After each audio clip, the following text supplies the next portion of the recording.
వినియోగదారులకు సత్వర న్యాయం అందించడమే లక్ష్యం. వినియోగదారులు తమ హక్కుల గురించి తెలుసుకోవాలి. ఆమదాలవలస నియోజకవర్గ శాసనసభ్యులు కూన రవికుమార్.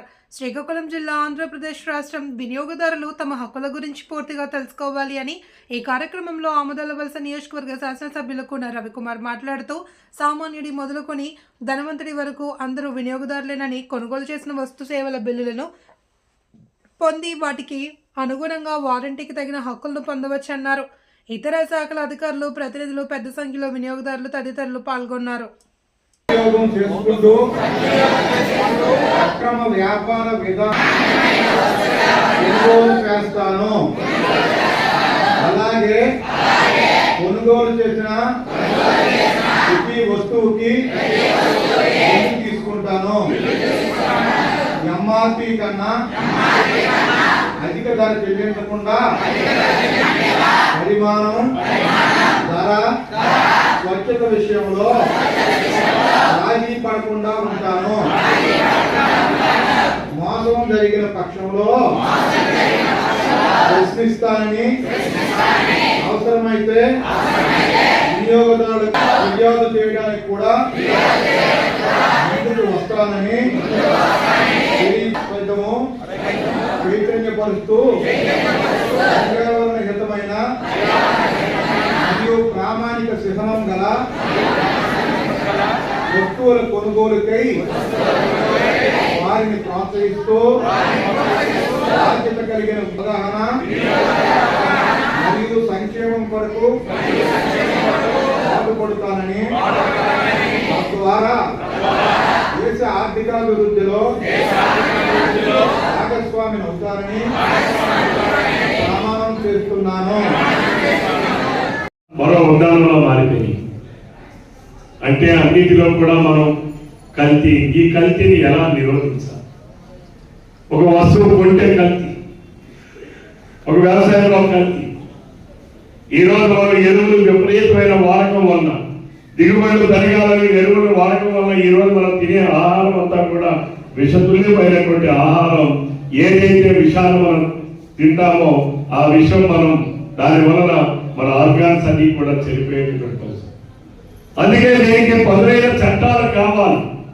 చట్టం తీసుకొచ్చినంత మాత్రాన పరిష్కారం మార్గాలు రావు. అది చట్టం మీద ప్రతి ఒక్కరికి అవగాహన కలిగి ఉండాలి. ప్రతి ఒక్కరు చట్టాలను తెలుసుకోవాలి, నేర్చుకోవాలి, చదువుకోవాలి. అమలు చేయడానికి మనం ప్రతి ఒక్కరు కూడా కృషి చేయాలి.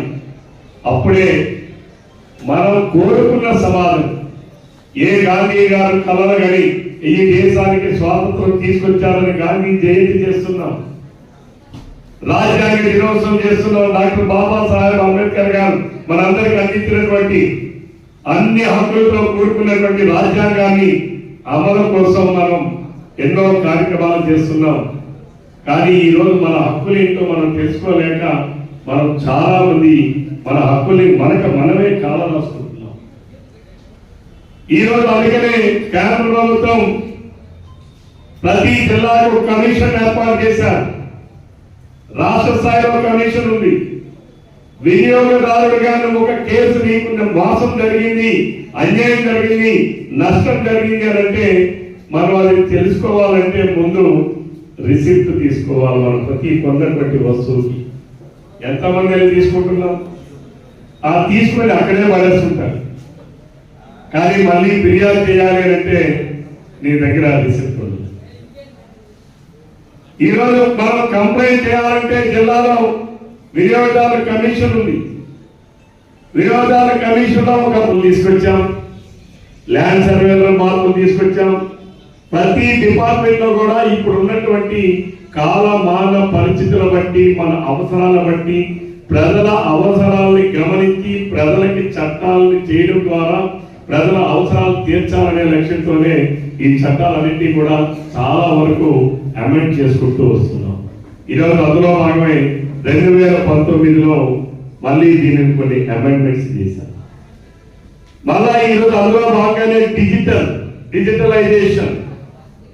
ఒకనాడు మనకి హక్కులు ఎవరైనా మనం మోసపోయాం. ఈరోజు కల్తీ లేని ప్రదేశం లేదు, కల్తీ లేని వస్తువు లేదు. ఇది యథార్థం. కల్తీ అనేటువంటిది ఏదైనా ఉంది అంటే అది ఒక్క మదర్ మిల్క్, తల్లి పాలు తప్ప మిగిలినవన్నీ కూడా కల్తీ అయినా కాదా? ఎవరు కల్తీ అయినా కాదా?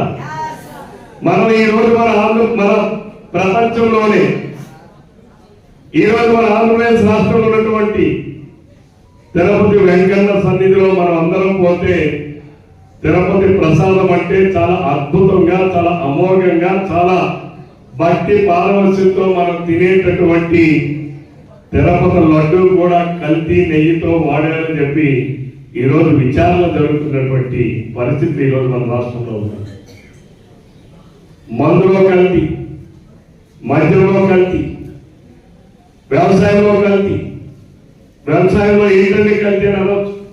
ఈ రోజు మన అందరి ఆరోగ్యాలు పోవడానికి కారణం, క్యాన్సర్ వ్యాధి ఎక్కువగా విస్తరించడానికి కారణం మనం తినేటటువంటి ఆహారపు వస్తువుల వల్లే వస్తాం.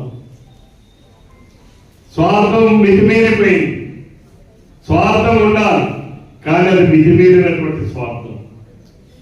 ఈరోజు రైతు వ్యవసాయం 6 కాలాలు శ్రమపడి పండిస్తే వారి పంటని మార్కెట్లోకి వెళ్ళి అమ్ముకోవాలంటే వాడికి అనేక ఇబ్బందులు. దానికి వాడు ఈరోజు వంకాయలు మనం మార్కెట్లోకి వెళ్తాం, చాలా బాగా నిగనిగలు ఆడుతున్నాయని కొంటాం. కానీ ఆ వంకాయకి ముందు రోజే వాడు మందు చల్లి ఆ వంకాయని తీసుకొచ్చి మార్కెట్లో పెడితే ఆ వంకాయలు కెమికల్తో ఉన్నటువంటి వంకాయని తీసుకొచ్చి మన ఇంట్లో వాళ్ళు మనకి వండి పెడితే మనం